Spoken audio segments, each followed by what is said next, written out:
안녕하십니까. 준천동 동화쌤입니다. 홀가분하게 살다. 뭐 어쨌든 저는 사람의 삶이 이게 아자가 아 하고 또 깨닫잖아요. 그럼 아자가 떨어져요. 그러면 이게 뭔데요? 삶이 돼요. 삶. 사하고 리그라고 미음 뭐야? 삶. 아라는 글자가 떨어지면 아 하고 깨달으면 삶이 돼요. 근데 이게 삶에 대해서 공부하면 공부할수록 이걸 뒹굴뒹굴 굴려서 이게 사랑이 돼요. 그래서 삶은 사랑이다 라는 거가 제 기조인데, 뭐 홀가분하게 산다 라는 걸 보면 사람이 자기가 언젠가는 꼭 죽는다는 사실을 깨닫고, 근데 이건 사실이거든요. 있는 것이기 때문에 뭘 깨달았는지는 모르겠어요. 사람이 언젠가는 죽는다는 것은 그냥 정해진 사실이기 때문에 깨달을 게 아니라 그냥 받아들이면 되는 거예요. 근데 이 사실로 인해서 내가 무엇을 깨달은 또 다른 거겠죠. 사람이 언젠가 죽기 때문에 어떻게 할 거냐, 어떻게 살 것이냐. 어차피 죽지만, 어차피 죽는데, 어떻게 그 과정을 살아갈 것이냐. 이 어떻게를 깨닫는 것이죠. 왜? 금방 전에 어떤 애가 공부 되게 힘들다고. 당연히 공부는 힘들죠. 공부는 인생 공부니까 힘들고, 학습은 배워서 익히니까 100번 단련하면 되니까 그냥 열심히 하면 잘 되는 거고, 학습은 학창시절이라는 게 있고 공부는 평생 해야 되는 거고.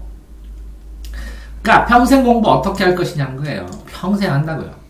줄곧 그날만 기다리면서 그날만 기다리는 거 아니에요. 왜 그러냐면 그날이 며칠인지는 모르거든. 누구든 이거 변동시킬 수도 있고 뭐 정해졌다는 사람도 있지만, 자 어쨌든 기다리면서 죽는 걸 기다리면서 사는 거가 아니라 죽음의 날을 어떤 방식으로 죽음을 맞을 것인가. 어차피 그러니까 시작은 내 의지대로, 이것도 시작했다고 하는 사람도 있지만, 왜 수많은 그 정자 중에서 날아가서 만났으니까 내 의지대로 태어난 사람도 있지만, 죽을 때는 진짜 확실하게 의지대로 못 죽을 수도 있지만, 죽는 과정 속에서 이 처음과 끝의 소중함을 생각을 한다면, 이 과정, 이거를 그러니까 보람되게, 바람직하게 끌고 가는 과정에 대해서 사람들은 생각하죠. 근데 억지로 즐거움만, 이게 즐거울 수도 있고, 억지로 즐거울 수도 있고, 근데 뭐, 이렇게 내가 소소한 잔잔한 즐거움도 필요하지만, 억지로 즐거울 필요도 있어요. 그래서 명절도 하기도 하고, 만남도 하기도 하고, 모임도 하기도 하고 하는 거예요. 추구하는 삶보단 자유로울 것 같아요. 근데 같다고 그러셨는데, 글쎄요, 누가 억지로 공부시켜요. 그럼 나쁜가요? 아니요. 어린이? 도움 되잖아요. 근데 내가 스스로 억지로 안 하고 그냥 천천히 해요. 그럼 알아서 해요. 그럼 천천히. 그러니까 억지로가 무엇 때문에 억지로인지, 어떤 걸 이 억지로를 했을 때 왜 해야 되고, 언제 해야 되고, 어떻게 억지로를 정도를 어떻게 하고, 얼마나 하고, 무엇을 하느냐에 따라서 다 다르다는 거죠. 이 억지로를 이렇게 하나로 일방되게 이렇게 나쁘다고만 편협하게 보면 집착이 사라지니까 좋을 것 같아요. 그런데 여기서 보면 또 그래요. 그러니까 억지로의 정도에 따라 다르다고. 두 번째, 집착이 나쁘냐? 집을 집착. 그러면 뭐 집착하지 마라, 집착을 끊어라 그러는데, 돈에 집착 안 하는 사람이 어디 있어? 현재 살아가면서 너무 이게 과도하게가 나쁘다는 것이지.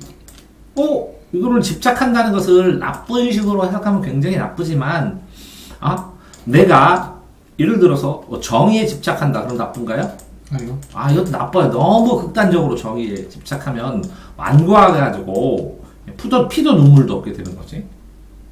이해되세요? 네. 아니 뭐 올바름에 집착한다. 그러니까 올바르지 않은 사람은 다 상대를 안 하고, 그러면 수청무대어라고 너무 깨끗해서 또 없지. 이런 거니까 집착도 나쁘게 보면 집착이 사라진다. 사라진다. 이게 좀 불교적이에요. 이렇게 말씀하시면 고진별도한데 그죠? 고통, 세상의 고통은 집착 때문에 있어. 이 집착을 멸하면, 그 집착을 멸하면 부처님이지. 집착 사라지지는 않고 덜 하겠죠. 고통의 원인이, 이게 억지로의 즐거움이래, 즐거움. 고진멸 도인데 도에 이뤄야 되는데 고통의 원인을 예를 들어서 누가 억지로 시켜서 뭔가 억지로를 했어. 근데 이게 너무 지나치다. 그랬으면 이게 집착이 되겠죠. 정도가 있으니까. 근데 일반적인 사람이 이 집착을 다 없애가지고 이걸 멸해가지고 그러면 생사윤회가 끊어지면서 도를 닦고 부처가 되시네. 그런 정도 수준은 아니잖아요. 그죠? 적당하게 줄여가라라는 입장이지.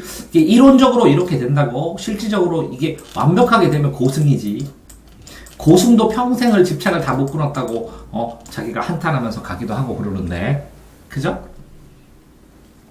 그러니까 홀가분인데 뭐에 대해서 뭐를 향해 홀가분이냐는 거죠. 홀가분. 예를 들어서 저는 이제 20년 동안 공부법 책자를 쓰려고 노력을 하고 20년 동안 하고 이제 내년부터 이제 써나가기 시작하고 하는데 이걸 다 쓰면 홀가분할 것 같냐? 아닐 거라는 거죠. 이 공부법 책자를 이거 큰 덩어리고 그 사이사이에 공부에 대해서 이렇게 동화에 대해서 이렇게 공부에 대한 생각에 대해서 이렇게 잡아놓은 것들 이렇게 쓰다 보면 한 20권 또 더 써야 될 것 같고 이렇게 쓰다가 죽을 것 같거든요. 쓰다가 보면 또 생각나고.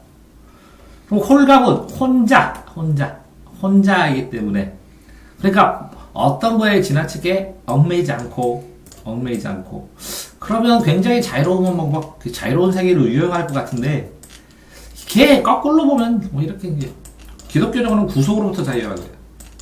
신에게 구속돼 얽매여 단단하게 구속되니까 무한 자유를 느낀대 종교인들이. 이해됐어요? 그런 것처럼 어떤 구속은 그 자체가 구속 자체만으로서도 이런 것들 집착이나 이런 거를 전부 다 멸할 수 있는 이걸 귀의한다고. 그러면 종교에 왜 귀의하냐고. 왜 종교에 집착하지 말지. 많이 이상한가요? 그러니까 귀의한다고 했을 때 귀의하고 귀결되면 하나의 딱 이거에 매달리는 거 아니야. 그런데 그렇게 해서 홀가분해질까? 그러니까 그런 말도 있죠. 적당한 스트레스가 건강에 좋다고. 그죠? 그러니까 억지로 즐거움, 적당한 스트레스 자체가 생기는 것이 자 보세요. 여행을 갔어. 어제 서울로 올라갔다 왔는데 그래서 경복궁도 보고 세종도장도 보고 예를 들어서 이순신 장군의 상도 보고 서울박물관도 보고 대한민국 박물관도 보고 여기 힘들더라고. 돌아다니면 스트레스야. 야 억지로 즐거움을 찾는 게 여행 아닐까 여행. 그냥 보면 되는데 에? 왜? 이 즐거움의 강도가 종류가 다르다는 건 텔레비전으로 보는 거랑 그치? 그러니까 이 억지가 무엇인지가 제일 처음에 정의가 돼야 되고 복잡하지만 그 다음에 이 집착도 상대적으로 어느 정도의 집착은 살면서 필요하다는 거예요. 삶에 집착이 없다. 목숨 집착 안 해. 그런다고 홀랑 끊는 건 아니잖아. 그치? 맞아요? 네네. 그 다음에 뭐 나쁜 것도 그렇지만 옳은 것도 극단적이면 안 되는 것 같고 그러니까 어느 정도 적당하게 억지로도 뭐라고? 정도. 그러니까 어느 정도 있느냐에 따라 어떤 정도에 따라서 있는 거는 적절하다고 본다는 거지 내에게는. 그런 것이 이 무한 자유를 얻는 종교적인 구속은 아니더라도 스스로도 억지로 뭔가를 해야 되고 그래서 사람들이 그러잖아. 노인들이 억지로라도 밥 먹어야 된다고. 그래야 건강하다고. 이해됐어요? 그러니까 억지로가 어느 정도면 나쁘지 않다는 거지. 그렇게 됐을 때 집착이 줄어든다고 얘기를 해야 되는 거고, 그죠? 이렇게 상대적으로 가능한 것들을 상상해야지. 억지로 즐거움만 추구하는 삶하고 극단적이죠. 자유로울 것 같고 집착은 사라지지 않을까? 사라질 것 같고 그게 이상적인 거잖아. 그치? 그러니까 부처님이나 예수님 수준에서 판단해야 되는 거잖아, 이런 건. 그렇게 철학을 하더라도 생활 철학을 해야 될 것 같지, 내 생각에는 그래. 전산동 동화사입니다.